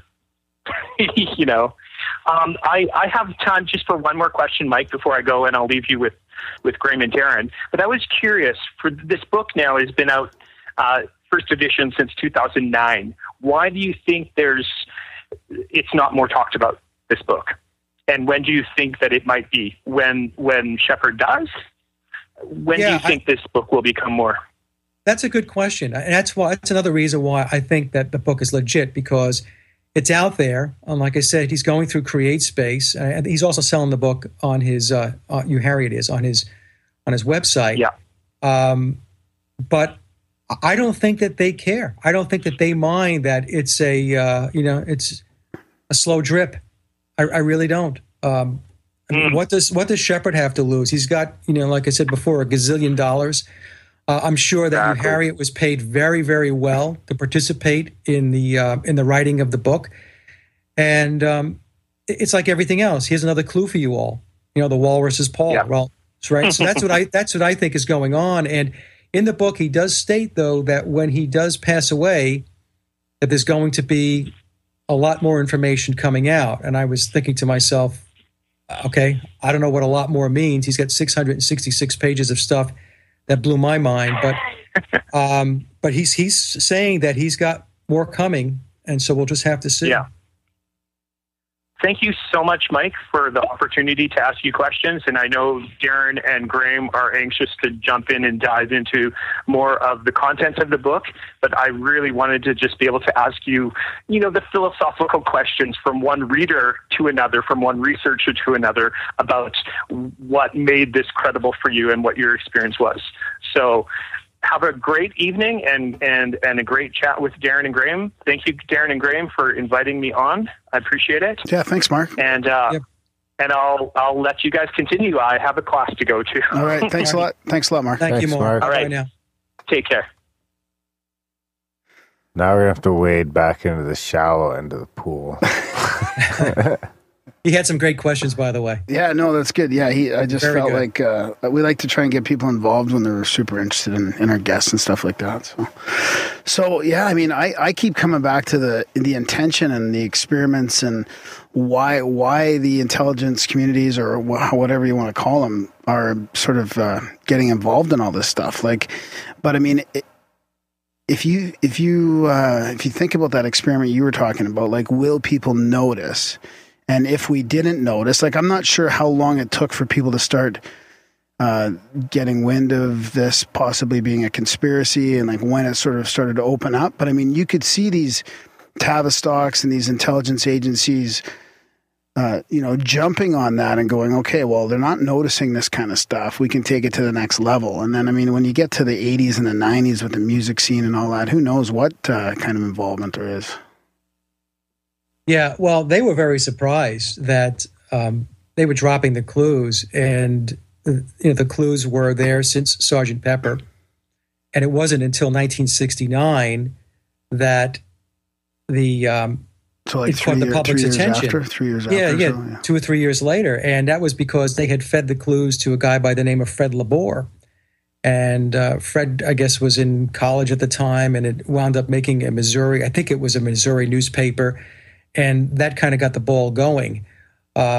So they were clearly looking for this to get some legs. And, of course, my theory is it's because they wanted to see what would happen. If it did break, and let's just say that he got called out and they figured out that he wasn't Paul McCartney, that he's Bill Sheppard, then what would have happened? Would people just shrug their shoulders and say, wow, that's interesting. I still like the music. Carry on. Mm-hmm. So, so in my view, Tavistock didn't have a whole lot to lose in this whole thing. And, and Sheppard himself was instrumental. He wasn't just a body that they picked out. This is a guy that was nurtured from, very, very early on in his life. In the book, he states that, he comes from a Masonic family, that his uncle was a very high-ranking Mason. His uncle was the one that made the call to George Martin to tell George Martin, that's the new guy. Make sure he suits up. And by the time that George Martin got around to letting Brian Epstein know, Epstein had already known. So that calls into question and whether the whole Paul is dead, Paul dying was an accident or not. Yeah, I was just going to get into that. Yeah. That calls that into play. And that's a legitimate question for people to ask. They killed Paul? Yeah, well, possibly. Or that, if the Masons are involved in what's referred to as rituals, and Paul McCartney, biological Paul, could have been in the pipeline from the very beginning as a ritual death, as part of their Masonic. How do I say this? They do these rituals in order to bring more power, right? In order to make something more powerful. Now, the other option is, and I don't rule this out, is that perhaps Paul didn't die. Maybe it was a metaphorical death. Maybe he was replaced, and then just rode into the sunset. That's the other thing I think we have to keep in the back of our minds. So, so this whole thing is very, in a lot of ways, it's very fluid. Now, wasn't there some pretty strange stuff as well between the two of them? Like, didn't Billy Sheppard have dreams or some sort of premonition? Paul had dreams. Oh, it was Paul that had them. Yeah. Yeah, he was having premonitions of his death, and he was having these nightmares. And he would talk to the other band members. He would talk to John and George and Ringo about these dreams that he was having, and they would kind of scoff it off and just tell him he was being crazy and so on. And they didn't take it very seriously. And he was also, according to the book, he was making plans in preparation of his departure or his death, which I thought was kind of interesting because at that point, what was he, 23 years old? He was 24 when he died, so let's just say he was 23. What 23-year-old person starts making plans and preparations for when they're not here anymore, dying? I mean, it just didn't seem, I don't know. It doesn't seem natural. It's not natural. So there was just something, in my view, Graham, that I think this was planned out. And I think it was in the works for a very long time. In fact, in the book, Sheppard says that, his uncle had brought him along from an early age, ensuring that he had the proper training and skills and experience, so that he was ready when this point in time was reached. So, what does that mean? I don't know whether that means when Paul McCartney died or some other opportunity arose where he would be able to step in. So that was a very, very, like I said, very interesting part of the book that he talks about. Wonder if they would have had replacements for all the Beatles then? Well, he said that Sheppard said that Lennon was starting to get very paranoid. So when Sheppard had shown up and they were recording Sgt. Pepper, John started to wonder, well, could I be replaced? In other words, not that he would die, but if they decided that they didn't want him around anymore or, his shelf life was up, could they bring somebody else in? And there we go. Now we have a new John Lennon. So in the book, he talks about the fact that Lennon was paranoid about that. Oh. Man, that's fascinating. I mean, the funny comparison is, just from like a mundane point of view is, you see a lot of band member switcheroos nowadays. Right. And it's just kind of, nobody really cares too much. But back then, you could be worried about losing your audience, and you'd think like it could just be in the 60s, it wouldn't be that hard to fucking trick people, right? Just stay away from the cameras for a year or two. Don't get too close to the groupies. None of them have seen you up close before, for the most part. Yeah. What about his family? What about his family? Yeah. Sheppard's family? Well, did biological Paul have any? Biological Paul. Look, this is going to be an assumption on my part, but I don't think I'm going to be wrong. I believe his father was a very high-ranking Freemason, James McCartney. And because what happened was when Sheppard was introduced to the family, in fact, he was, let me just talk to you guys about something here. You'll kind of get the point. It'd be a lot easier for me to do it this way. So let me just take you through some dates, and this will kind of fill in the blanks. Yeah, thanks. So McCartney dies, right, on September 11th, Sunday, 1966, decapitated. And it was a lady passenger. Her name was Donna. So he had picked up a hitchhiker. The bodies were pronounced dead after midnight on Monday, September 12th. But evidently they're using the September 11th, 1966 date, 9/11, as the date of death, right? Because he was the car accident was horrific, according to the book and other accounts. Brian Epstein meets Bill Sheppard on September 12th and brings him on board. So Sheppard was known as Billy Pepper, and he was recording Mercy Beat albums, which included Beetle cover songs. And those albums were called Billy Pepper and the Pepper Pot. So here we have McCartney dying on September 11th, late at night. They pronounce him dead on September 12th.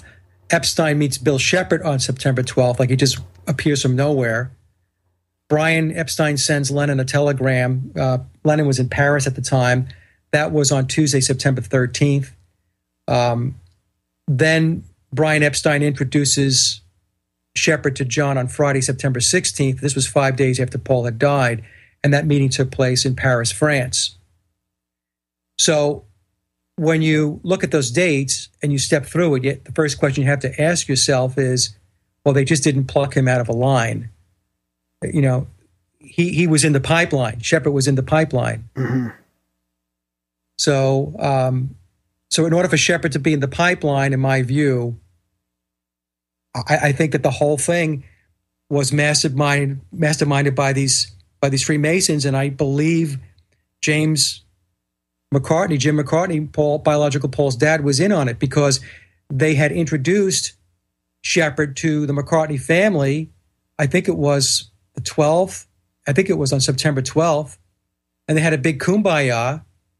And the way it's told in the book is that the McCartney family was game for this, and they were good to go because it would carry on their son's legacy.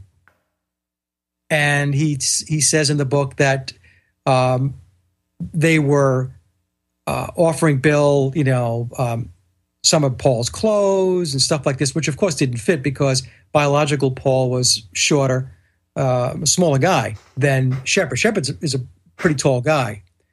And so he's going through all this. And so the first thing I thought to myself, guys, when I was reading this was, well, what family who has their son pass away just hours before has some stranger sitting in their living room talking about replacing him in a band?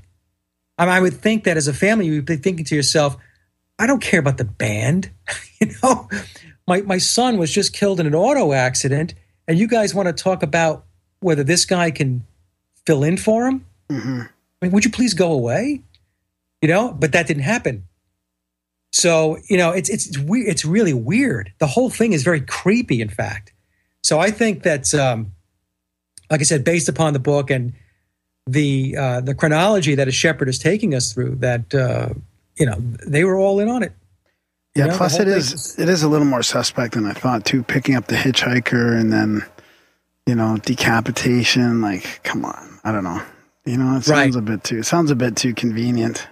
Yeah, and the song Lady Madonna is Lady McCartney Donna, the girl in the car. So when you listen to the song, Lady MacDonna, take a look at the lyrics. I'm sure you guys have listened to them, right? He lays all the dates out. He lays the dates out of what transpired. The chronology is in the song. Yeah, it's so crazy, the symbolism. Like, do you follow some of the new conspiracies over Illuminati symbolism in some of our current famous pop stars? Yeah.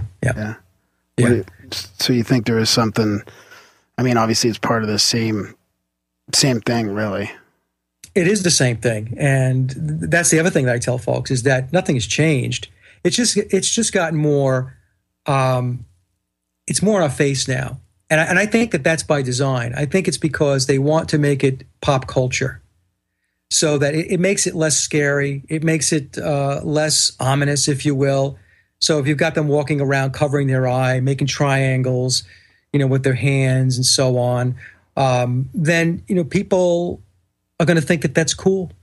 Go ahead. Isn't there something else about that as well? Like almost, I don't even know how to describe it. Something occult, like putting it out there is almost giving yourself, you could almost say you told them so in some weird symbolistic way. So you kind of free yourself from the karma that lying about that stuff would bring. That's almost one of the reasons why they put it out there, so that they can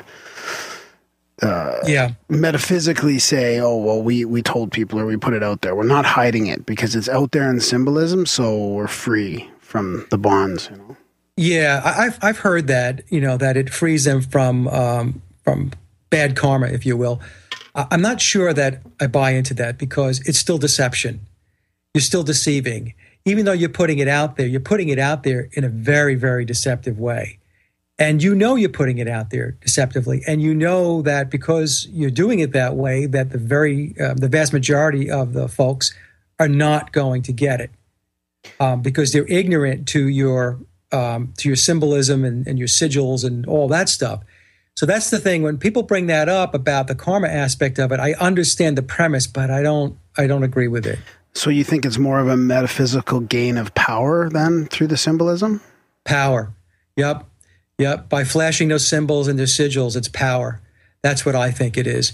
And that's what I had mentioned before about when I talked about the killing of Paul McCartney. If he did die, let's say he wasn't replaced and he rode into the sunset, that he actually physically died, and it was a Masonic blood ritual, that's power. Blood is very, very important in their rituals. Blood sacrifices is very, very important. So I think... keep going. No, go ahead. I'm good. Well, I wonder about, we get into this every once in a while, the Illuminati and the power brokers of the world, and how do you connect, or do you try and reconcile this yourself, like the people responsible for this kind of thing, and how that connects to, I don't know, whether it's our, the banksters, or whether it's, the Bilderbergs or the Trilateral Commission, or is it even beyond them? Or like, how do you, what's your feeling on like who this is, and are these players international or American, or, you know what I mean? Yeah, it's worldwide. We have worldwide controllers. We don't have geographic controllers. I mean, they have their geographic minions. Right. They masquerade as politicians and so on. But it's international. It's global. It's so it goes up through the secret societies, and it all ends up at the end of the day back into the Vatican with the Jesuits. So that's this is all what I was getting at. Yeah, it's all controlled. Everything is controlled. In fact, Ole Damagard is a very good friend of mine, and on one show I had said to Ole that everything worth knowing is a lie, Ole. And I don't believe I'm wrong. Anything that's worth knowing is a lie. Just pick something. And, once you start digging into it and you get into that rabbit hole, you're going to find that what you were told, what you were taught was not the truth. Right. So this goes back thousands of years then, right? The Vatican, the Jesuits, this is back to, how far back? Like Egyptian mystery school type stuff, or... Oh, yeah, back to the Egyptian mystery schools, definitely back into Babylon. So, it goes way, way back. And they just, today they have the means, they have the technology available to them to be able to sway the minds and the beliefs and the values of people easier. Back in the old days, you basically had to kill people, right? You had to cause all kinds of pain, and you had a war and all that good stuff in order to get people to get them under your thumb. But now the technology is such that they're able to do all of this mind shaping and conditioning, all of this mind control and this programming by people watching a television set, listening to the radio, reading the newspaper, reading magazines, listening to music and so on, Mm-hmm. So this is how they do it now. It's not this invasive approach that existed, even 100 years ago, 200 years ago. Today, it's they could just blast it out, and people are more than happy to sit in front of their TV sets. Well, and plus there's be programmed. Plus, there's the meds and the fluoride, and all the other stuff that, the sugar, whatever else they've made it easy for us to Well, think how easy it would be to just be slowly editing the internet, especially when some sort of content control comes into place, or that's what I was truth verification. Do you think, I was just going to ask him that. I mean, is the internet the wild card here, though, and that there's a chance that this is going to blow up in their face, or is that just the next control mechanism? I believe that it could blow up in their face. I don't think that everything that they do is perfect, and they do make mistakes. Now, the thing is that they're able to recover from their mistakes because they control everything, or they like to believe that they control everything. But people are awakening to the fact that they're being lied to and that there's deception. And so I think it's going to be more difficult for the controllers to be able to move at the rate and pace that they are accustomed to. So, but whether they get to their end state, that's going to depend on the rate and pace of people waking up, in my view. But I mean, let's face it, though. I'm a realist about this. They have a lot of tools in their tool bag, a lot more than we do, for sure. And they've been doing it a very, very long time. And they're utilizing mysticism, black magic, sorcery, the esoteric, all of this stuff. I mean, at the very top, these people are adepts and initiatives, and we are the profane. Mm-hmm. Even people who think they know a lot about this stuff, researchers that get into the rabbit hole and they expose this and expose that. Yeah. Tip of the iceberg. Yeah. Tip of the iceberg. And you realize that so much of it is disinformation as well. It's so hard to parse away the truth from the disinformation. Yep. So Darren, what you think that this is that they're going to be able to just edit the internet, and like that's going to be the easiest way for them to eventually, like right now, it's pretty easy for schmucks like us to make websites. But I mean, and you can still get quite a bit of reach. But I could see, maybe not in our lifetime, but I could see, a generation from now. You can't just do it, right? Or everyone notices, and then you have problems. Because even on Twitter, you slowly tweak it over a generation, right? You wait till we're a little older, and you start tightening it up, and then we're like, oh, but the kids are like, well, they're just kind of crazy. Yeah, and then the next generation, you reel it back again, and then all of a sudden, Google's the only search engine, and there's only one-page results. Yeah. And they only worry about people that are way too close to the real truth. So if you're out there and you think you found something and you're putting it up on websites and blogs, or you're doing YouTube documentaries, in most cases, you're not anywhere near where the alarm bells would go off for them. Right. So, right. That's the other thing. So there's degrees of how close you get to the truth with regard to these controllers, these puppet masters. Have you made it close? Me personally? Yeah. No, I don't think so.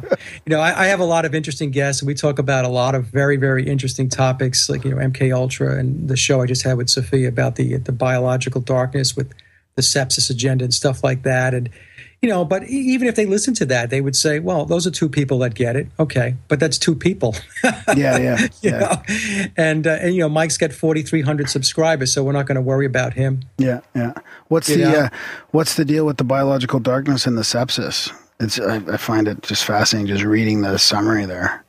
Well, they're just breaking down our mind-body dynamic, and they're doing this by keeping us from the real sunlight, which brings health benefits to us. Vitamin D revitalizes our body, and and everything is artificial light. Everything is has to do with the whole process of the pharmaceutical business, the GMOs, the vaccines, the flu shots, the fluoride, the aspartame, the chemtrails, the sugar, everything.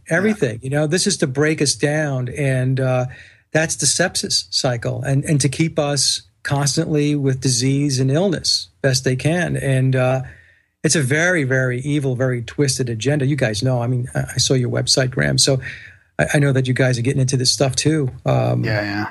So it's just fascinating because I I've been into this sort of biohacking stuff lately as well, and I can hear I hear all this stuff about how good sunlight is for us now, and like it doesn't even really cause cancer. It's more of the sun is biohacking now. The sun getting sunlight is biohacking. Yeah, they're talking to all these guys that are super healthy doctors and stuff, and they're into this, and their priority is to get outside in the sun first thing in the morning and get that light and get that air.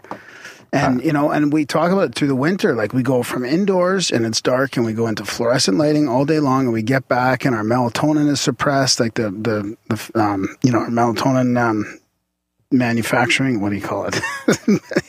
Yeah. You know what I mean? Like, yeah. It's suppressed. We can't sleep properly. Then that causes other things. And then, it is nonstop. And I'm just starting to get really interested in all this stuff, and it seems to keep coming up. How important healthy water and healthy sun and breathing, and it's interesting. Well, one of the things we talked about, Sophia and I, is that moonlight is a septic cycle. There's sepsis in the moonlight.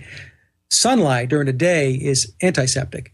So what they're doing, when you think about it, is, and we discussed this, is they are prolonging the sepsis cycle, the septic cycle of nighttime and moonlight with the chemtrails. So they're blocking the real healthy stuff. And so we have a disproportionate amount of septic light in our lives. And this is to generate disease, and it's to generate illness and to keep you unhealthy. So it's really, when you think about the magnitude of what it is that these lunatics are doing. Unfortunately, they have their hands in everything. It's so wide ranging that it's mind boggling. And like I say all the time, it's an anti-humanity agenda, but plain and simple. I mean, I don't know how anybody else, could look at it any other way. Yeah. So what's resonating with your listeners right now as far as your show goes? Like, do you have any sort of favorite themes or stuff that you're on top of right now? I would say right now, some of the spiritual stuff, getting into artificial intelligence. I did a show recently with Christopher Gardner on the noosphere, which is the ether, and what's contained in the ether, and basically that human beings are designed to be so much more than what we are relegated to, and many times we relegate ourselves to because we believe the lies and we believe the deceptions and the authority, So I think that that's a piece that resonates with a lot of people. I'm also a hypnotherapist, so I do a lot of past life regressions and take people back into past lives. So if you believe in reincarnation, people will get that aspect of it. I find people to be fascinated with that topic too, about being able to experience a past life. So those types of topics, I love those themes anyway, more so than some other stuff, but I try to cover all bases as much as I can. Yeah, it's super interesting how I was going to ask you about that, how spirituality seems to cross over into all this stuff. Like as soon as you start getting into alternative research and history and conspiracies even a little bit or whatever, it seems like spirituality overlaps. Those people are sort of working on themselves or they're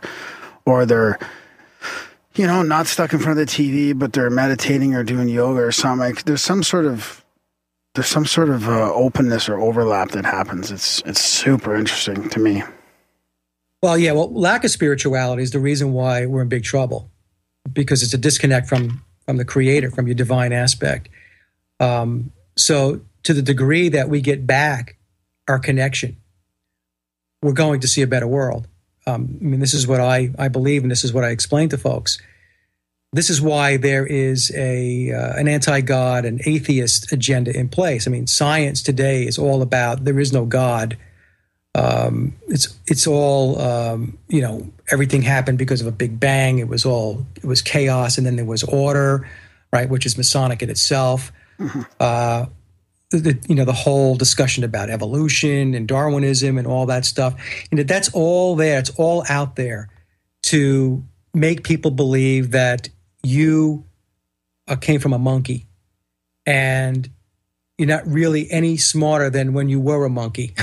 Yeah. And this is what they want people to believe. And they want to keep people in a box, and they don't want you questioning anything. It's like what George Carlin said, right? They want you smart enough just to work the machines.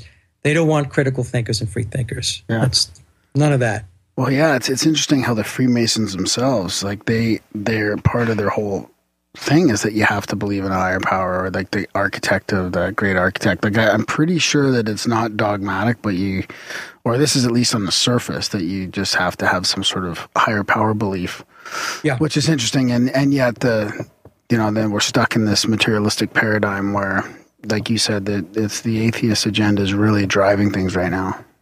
It is, and it's been driving it for a very long time. And if you just take a step back, I'm talking to the folks on the listening side here, and just take a look at what you're being taught. I mean, where is source? Where is the creator in all of this?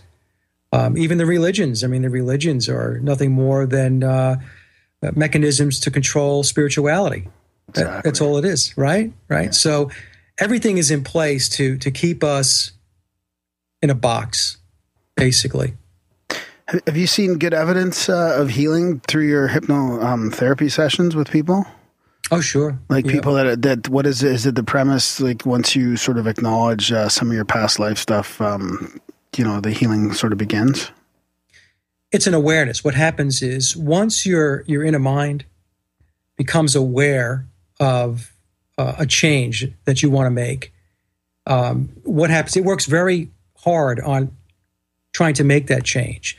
Now, the key to it is you have to stay dedicated to wanting to make that change. You have to have intention. So you just can't come into a session and then just not make any changes and just hop right back into the frying pan. Right. Because I have clients that come to me and they say, "Oh, I have so much stress, Mike. You have to help me with stress relief."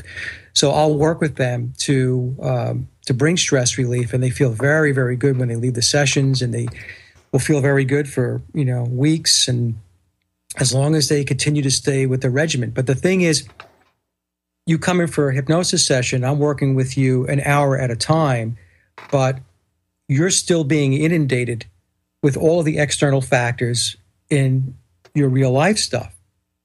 So if you're looking to have stress relief, yet every single day you're banging into stuff that's going to raise your stress levels and shoot it up through the roof, that's going to be a little self-defeating. So what happens is you have to have a really holistic view of where you want to be with your life, what kind of life you want to have. And that takes work. It does. It takes work. And that's the thing that I find that a lot of people, they want a silver bullet, Graham. They want me to bang them on the head with a magic wand and everything's going to be better, forever. After you leave my office, after being with me for an hour, or if you have a couple of sessions, 2 or 3 hours. And I always explain to my clients now, you have a job, you have a piece of this responsibility yourself. In fact, you have virtually all the responsibility. You have to make commitments to yourself to want to really change. And that's going to mean that you have to make better decisions, different decisions, better choices. And but I work with my clients on that. I love my clients. I really do. I love helping people and bringing them in and seeing if I can get them, feeling better and having a better outlook in life and so on. But it takes work. It does. It takes work. Yeah, I know. We find that topic interesting as well. And it's just, there's so much anecdotal evidence of that helping people. It's just annoying how it's still ignored by the scientific community for the most part. I mean, I know there's people doing studies out there. There's lots of NDE and OBE and past life research, but they just sweep it under the rug. They ignore it. Well, it's like everything else. They don't want you to know that. Yeah. They don't want you to know that. So you have to stay in the dark on that stuff. I've been a practicing regressionist hypnotherapist for 6 years. And I've had many, many clients, and I've done many, many past life regressions. And, these things, there's a process when you die. It's not happenstance. It's not, you're not hallucinating like they want to tell folks who have NDEs. Yeah. Oh, you're just hallucinating. The brain is lacking oxygen, so you're hallucinating. Well, how does everybody have the same hallucination then? Yeah, exactly. So, but it's very interesting. So what is going on down there right now? By the time this podcast comes out, I mean, we do our podcast is on demand. I mean, it'll go to YouTube eventually, but it's not live radio, as you know. But by the time this comes out, we will have, well, I don't know, we might have a new president. Who knows? No, we won't. Or not us, yeah, but we will. not us because we're in Canada, but we like to. It's pretty close, yeah. But it's crazy every day. There's new corruption allegations coming out. I mean, things seem to be like, I feel like, I mean, I don't want to be naive about it, but I feel like social media and like the alternative news is starting to make some headway. Like the corruption in the mainstream media seems to be just cracking open. Like it's so visible this last couple months. Yeah, no, it's opening up. And then, of course, you always have folks that'll say that how much of that is controlled opposition. Yep. Right? So we have to be very aware of that. You have to stay very, very vigilant with this stuff. And it's tough. I mean, sometimes you get sucked in. Sometimes I'll get sucked in. I like to think of myself as being very vigilant and being very prudent whenever I read something or research something. But sometimes, the folks that are spreading disinformation, they're extremely good at being convincing. So sometimes you might wander off in the wrong direction. But I do agree that what's happening is that the alternative media is having an impact. And I tell folks that this whole thing here in the United States between Donald Trump and Hillary Clinton is a good thing, because what's happened with this is many people, Graham, that were sound asleep, you couldn't wake them up, are now aware that at the very least, there's corruption within politics. Like you and I would be laughing at that because it's always been there. Yeah. But you would be surprised at how many people had no clue whatsoever. They just believed that everything worked the way it was supposed to work, and they were just drinking the Kool-Aid for years and years and years, for some people for many decades. But this election process has blown the roof right off the joint. And I have a lot of folks that I'm talking to, friends and family, that 6-7 years ago, when I was telling them a lot of what was going on, they would laugh at me. I was a tinfoil hat wearer. I was a conspiratard, And now Donald Trump, the reality TV star guy, gets up there. He says the same thing I was saying, and they're cheering him. Yeah. He's filling auditoriums at 20, 30, 40,000 people. So, hey, look, you know what? I'll take it any way I can get it. So if it takes Donald Trump to get people to wake him up, then I guess that's how we're going to get them to wake up. Whatever it takes, I suppose, sometimes. Yeah, I mean, we I think that even if Trump gets in, he may find out that he's handcuffed and he can't really do anything anyways, but I think this whole process has been, especially just over the last couple of weeks, really, with all the Veritas videos and the WikiLeaks, like things are, even the last couple of days, I mean, things are really, really changing. I think people, including the mainstream media, might have to jump on top of this as well, or else it'll really show how, or else it'll become irrelevant. Yeah. Well, yeah, exactly. Yeah. Yeah. I have a theory that we have a division within the deep state. So we have the old guard, which is Hillary Clinton. She's part of the old guard. She's representing them. And then you have a new guard. And the new guard's always been there. It's just that my theory is that they did not have the critical mass to take the old guard on head to head. And I think in this election cycle, they finally reached that critical mass. And that they actually obviously selected Trump to be the front person, the veneer, to take this all on. Because obviously, in my view, they connected into InfoWars. So Alex Jones, I don't know what you guys think of Alex Jones or InfoWars, but he has a huge audience, right? Yeah, yeah. And so what they did was they connected Jones up with Roger Stone. And so InfoWars is part of this plan, this strategy, to get the information out. The new guard, sort of? Or? Yeah, because when you think about it, they didn't have a vehicle with the mainstream media, the corporate-owned media. So they had to go to large outlets like InfoWars in order to get the word out. And the same thing with Julian Assange. Nobody paid any attention to WikiLeaks. Honestly, I mean, he's been at this for a long time, and I don't want to say nobody paid any attention, but it wasn't to the degree that it is now. I mean, people now act chomping at the bit. When is Julian Assange going to release more WikiLeaks? Yeah. People are going nuts over this stuff. So I think that they brought Assange in. They cut a deal with him. They cut a deal with InfoWars and Alex Jones. Everybody, there's been deals cut. And they say, look, if you want this to change, if you want to steer the ship in a different direction, then this is what we all have to do. And that's what I think could very well be going on. Do you think that gives us hope that the old guard or the new guard is better? Yeah. Yeah. Like, I mean, how deep is the conflict, I guess is what I'm saying. Like, is it, some surface ideals, or are they going to take the ship in a different direction, do you think? That's a good question. It's really hard to know. But based upon Trump talking about nationalism versus globalism or internationalism, that's a pretty big divide. That's a huge divide. And the fact that he's talking about cutting the taxes here by 30%, that's a monstrosity. That's something that's not going to sit well with the central banks, the Federal Reserve. Talking about killing Common Core, which is another stake in the heart, because that's essentially saying we're no longer going to be working with a Soviet-style education system. He wants to bring all the education back down to the local level like it was here in the United States back in the 1960s. We didn't get the Soviet-style centralized education system until the 1970s, when they created the Department of Education here in the United States. Before that, it was all at the local level. And of course, I remember going to school and really loving school when I was a kid. So, it was more organic.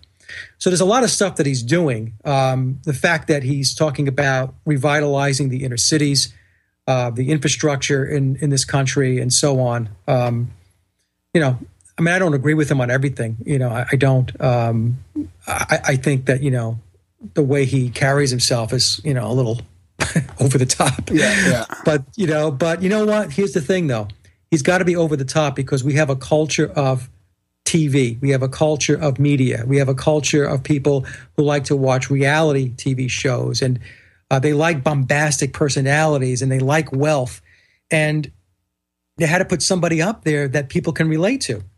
Otherwise, they would go to sleep on us, right? When we had Ron Paul running for president, going back, I think it was in 2008, and he was in the primaries. I was a very big Ron Paul supporter as a libertarian, and very smart guy. I mean, he knew where everything stood, but nobody cared because, he wasn't in the cartoon world. He wasn't a cartoon character like Trump is. Yeah.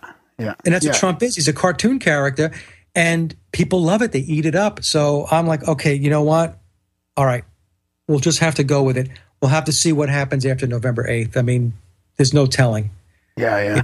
I mean, maybe the new guard, I almost get the sense that they're, maybe we need to step back to nationalism now that we're all connected through the internet and electricity and electronics. I mean, maybe we don't need open borders so much anymore. If it's all connected, soon enough, the banking will be all electronic. You won't even need cash. I mean, it's going to be, they're going to have their control mechanism anyway. So why not give us the borders or whatever? Yeah. I mean, so you're absolutely right. I mean, so what does it mean to continue down this path when we can do it in other ways? And these other ways will be perceived as uninvasive, good, it's not infringing on me personally. So I think that's a very good point. Because this whole thing with the immigration here in the United States coming from Mexico, and then the Middle East situation where they have the refugees going into Europe, that's a long time globalist plan to water down the nationalism, the sense of self that a nation state would have, to water down the heritage and the culture of being an Italian, of being a German, of being a Frenchman, being a Brit, and so on. And they want to homogenize the culture. They want to homogenize the thinking and the values of the people, because a homogenized thinking person is easier to control. And, that's why, they had the open borders. They were pushing for the open borders. Everybody was told that, it was good to be a multiculturalist. It was good to be have a lot of empathy and compassion and love for these people. The United States was created based upon immigration and all this stuff. But that's just all the stuff that these manipulators and these deceivers, this is all social engineering. These are words that they want people to say, and it's all conditioning. That is not what they're doing. What they're doing is they're watering down your culture, and they're watering down your nation state so that it makes it easy for them to control you. Yeah. But they never say that part. That part is not even in the fine print. That part you have to figure out on your own. I guess the one way they could really get rid of the borders is bring in the false flag of the UFO invasion or the blue beam style thing. Do you guys ever get into that on the show? I haven't had anybody talk about that yet. We might have mentioned it here or there on some shows. But Werner von Braun talked about that on his deathbed, right? Exactly. Right. So that they would bring this in as basically their ace up their sleeve. But, I don't know about that. I don't know. I think the way the culture is today, with everybody staring at their phones and there's so much apathy, I think you can show them whatever you want in the sky, and people would just look at it and go, they would take a picture of it. And that's it. Then they would upload it to Facebook, So I don't know where that's going to go, but I think they've tried it out. I don't know if you guys, did you see the what they did in China? I guess it was going back about a year and a half ago, where they had that city in the sky. Oh yeah. Yeah, right. And they were saying it was a mirage. I'm like, a mirage? A mirage of what? Doesn't look like anything that's down below, So yeah, that did look pretty crazy. And then there was crazy. There was a couple other things like the Norway spiral, and there's a couple other things that you wonder about. Exactly. Yeah. It's fascinating times. Yeah, it is. Crazy times. So this was a good Paul is Dead show. Yeah. No, I really wanted to talk to you about some other stuff too, because it's easy. We've had some other alternative media on the show lately, and it's great to, I always end up following you guys later, when it's just good to talk to other people that are doing their own media and talking about current events without all the propaganda of the mainstream. And do you have advertising at all on your show? No. The only thing I have, the only way I make any kind of money, and it's not a lot, trust me, is I'm a musician, and I had an album I released back in February of 2013. I'm working on my second album now. And when I tack my songs on to the end of my shows, I pick up a couple of cents each show. Leaving Dystopia, it was called, eh? Yeah. Nice. Yeah. What kind of music is it? It's rock, and it's very Bill Sheppard oriented. Oh, yeah? Nice. It's very Beatles oriented. So, that's the only way. I don't have any advertising. I try to stay away from that. Can I use that on the show? My show is more of a hobby than anything else. Can I use it on the show? The music? What's that? Can I use your music on this episode? Oh, absolutely. Okay, cool. Yeah, I'll do that. Yeah, we'll throw it in the bumper music that we put in there. Great, thank you. Yeah, so you get donations from people at all, or anything like that? You try that? Nobody sends me any money either. No? Yeah. You're making me feel bad. No, nobody sends me any money. I have a donation button on my Sage of Quay Facebook page. Yeah. I stuck it up there, but nobody's ever pressed it or clicked it. Yeah. Well, it looks like you got a lot of good videos and stuff on your channel as well there. I try to put quality stuff up. I really do. I spend a lot of time, Graham, editing the shows and stuff like that. And I really want to put a good product out there so that, people get a good show and they get a good listen, and hopefully they learn something. And my guests are spectacular. They really are. I love every one of them. And like I always tell folks when they ask me about the shows, they say, well, I learn from my guests. I never go onto those shows thinking that I know more than them.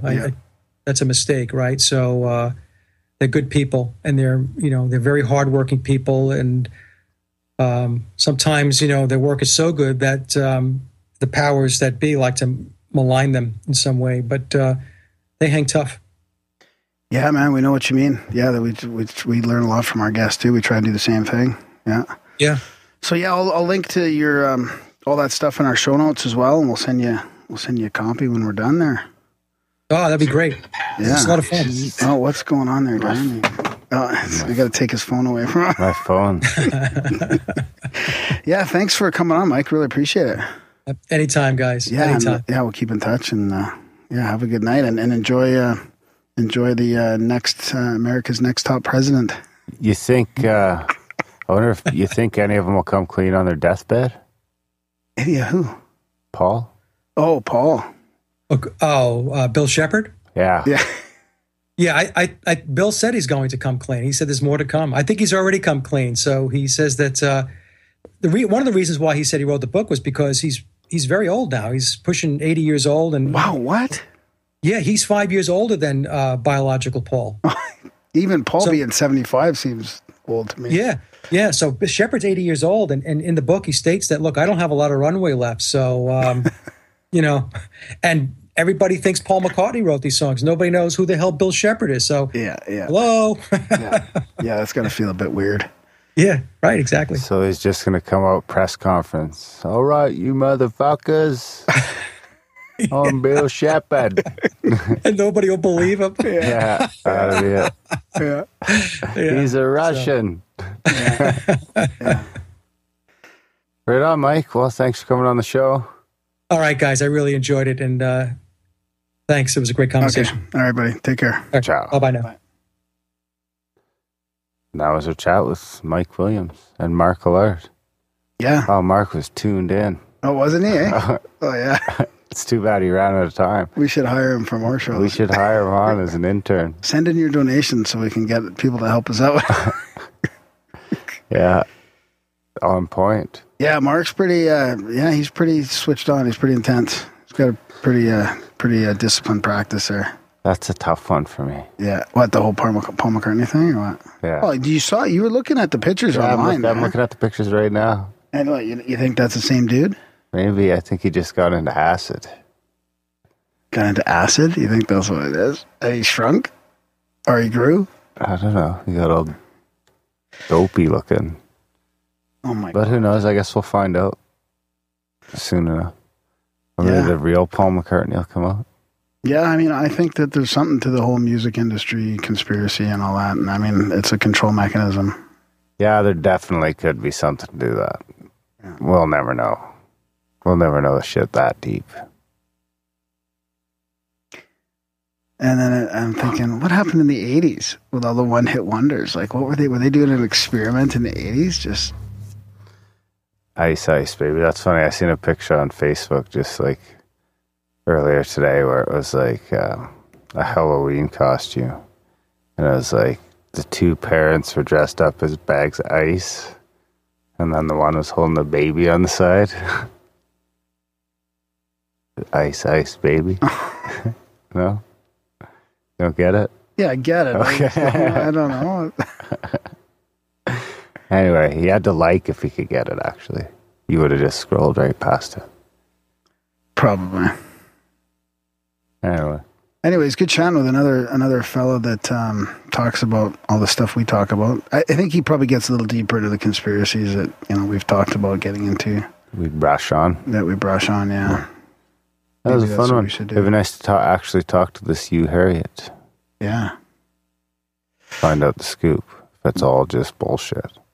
Let's just get McCartney on. Sure. Yeah. Get Billy Shears on himself. Yeah. Maybe if we email the Paul McCartney, maybe if I tweet him, hey, Billy. Come on the show. You think he's on Twitter? Yeah. I can't probably. turn on Try my it. phone. As soon as I turn on my phone, it starts making noise. Really? Yeah. What's going on over I don't there? know if something's playing in the background. It reminds me of a fictional book, a fiction based on sort of fact book that I read in the 90s, late 90s, I think, early 2000s, and it's called Project Saucer, and I've been trying to get a hold of the author. I tried it a couple of years ago. I should try again, but fucking fascinating books. Get on that shit. Yeah. Well, It was all about the Nazis in Antarctica and man-made saucers and just Antarctica's fascinating. that way, bro. I was pointing up north. It's south. Yeah. Ouch. Support the show.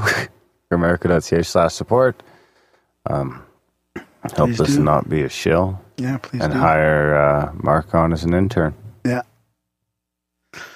Yeah, man. Spam Gotta pay Graham. the bills in the igloo. Spam Graham. I had to up the fucking Libsyn last month too because of that Maurice Cotterill episode. Oh, yeah. It was like 200 megabytes. Libsyn's our provider that basically disperses the podcast for us. So Yeah. we have to pay like sometimes 50 US a month just for that. Yeah, Libsyn gets pricey. And then there's all the other stuff. The But it's website, worth the it. PO box. And They do a great job. yeah, they do. Yeah, Libsyn's great. Imagine if we were just trying to do it, it'd just be a fucking train. Oh, wreck. imagine if we didn't have them. Oh.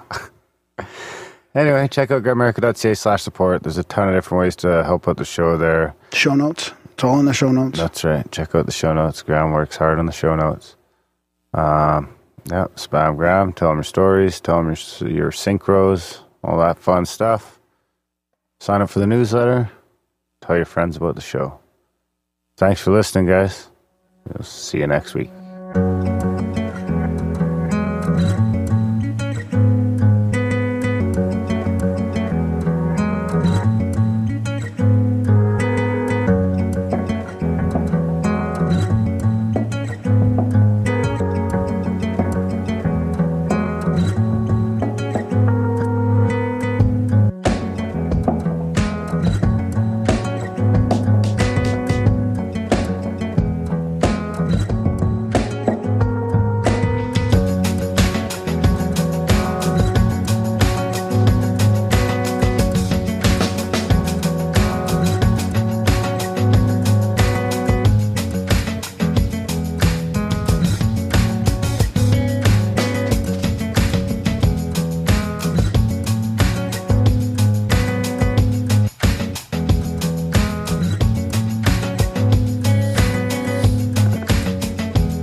I'm a rambling Graham with synchronicities all over the web. And Aaron is skeptical about everyone and don't believe it yet.